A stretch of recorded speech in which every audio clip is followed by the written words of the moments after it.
వ్యూహం విడుదలకు ముందే ప్రతివ్యూహం అమలైంది. ఎవరిపై అయితే జగన్ భవిష్యత్తు ఆధారపడి ఉందో అతనే ఇప్పుడు దూరమయ్యాడు. ప్రశాంత్ కిషోర్ తెలుగు రాష్ట్రాల్లో ముఖ్యంగా ఆంధ్రప్రదేశ్లో ప్రముఖంగా వినపడే పేరు.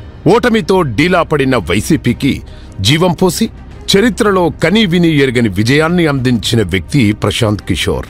జగన్ అంటే పీకే, పీకే అంటే జగన్ అంతగా వారి మధ్య అనుబంధం ఏర్పడింది. కానీ 4.5 అంతా తారుమారయ్యింది. జగన్ తీసుకున్న అనేక నిర్ణయాలు ప్రశాంత్ కిషోర్ కోపానికి కారణమయ్యాయి. అందులో ముఖ్యమైనది చంద్రబాబు అరెస్టు. తాను వద్దన్న జగన్ చంద్రబాబుని అరెస్టు చేసి తన గొయ్యి తానే తవ్వుకున్నాడు అనేది పీకే వర్షన్. దానితో పాటు కర్ణుడు చావుకి అనేక కారణాలన్నట్లు జగన్ తీసుకున్న అనేక ఒంటెద్దు నిర్ణయాలు ప్రశాంత్ కిషోర్ వైసీపీకి దూరమవ్వడానికి కారణమయ్యాయి.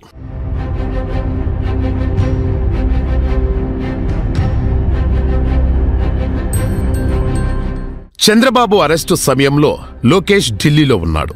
అదే సమయంలో వైసీపీ లోకేష్ని ట్రోల్ చేసింది. లోకేష్ ఢిల్లీ పారిపోయాడంటూ పెద్ద ఎత్తున విరుచుకుపడింది. అయితే లోకేష్ ఎక్కడా హడావుడి పడకుండా ఒక పరిణితి చెందిన నాయకుడిలా వ్యవహరించారు. అనేక రాజకీయ ప్రతివ్యూహాలు అమలు చేయడానికి ఢిల్లీని వేదికగా వాడుకున్నాడు.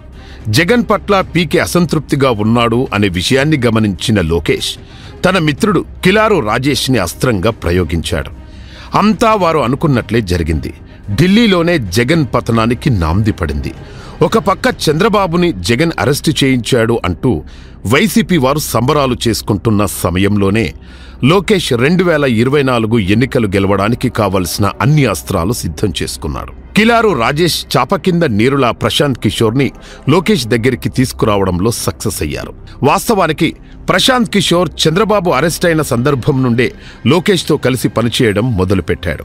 నిజం గెలవాలి కార్యక్రమాన్ని డిజైన్ చేసి చంద్రబాబు సతీమణి భువనమ్మను ప్రజల్లోకి తీసుకెళ్లడం, అనేక నిరసన కార్యక్రమాలు చేపట్టడంలో ప్రశాంత్ కిషోర్ లోకేష్కి నిత్యం సూచనలు చేస్తూ వచ్చాడు.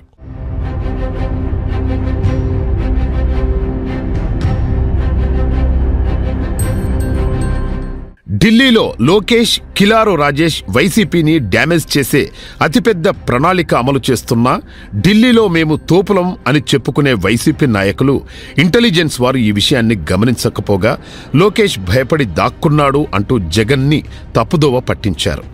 అదే నిజమని నమ్మిన జగన్ పీకే ప్యాకప్ అనే విషయాన్ని గమనించలేకపోయాడు. ఒక పక్క టికెట్లు లేవు అని చెప్పడంతో ఎమ్మెల్యేలు తిరుగుబాటు చేస్తున్నారు. ఎంతో మంది టీడీపీలోకి టచ్లోకి వెళ్లి సీట్ల కోసం లాబీయింగ్ మొదలుపెట్టారు. మరోపక్క వైసీపీకి ప్రధాన బలంగా ఉన్న పీకే కూడా జంప్ అవడంతో వచ్చే ఎన్నికల్లో వై నాట్ 15 సీట్స్ అనే పరిస్థితికి వైసీపీ చేరుకుంది. ఇదంతా జగన్ అహంకారం, అసమర్థత వల్లనే జరిగింది. కనీసం పీకేని కూడా కాపాడుకోలేడా?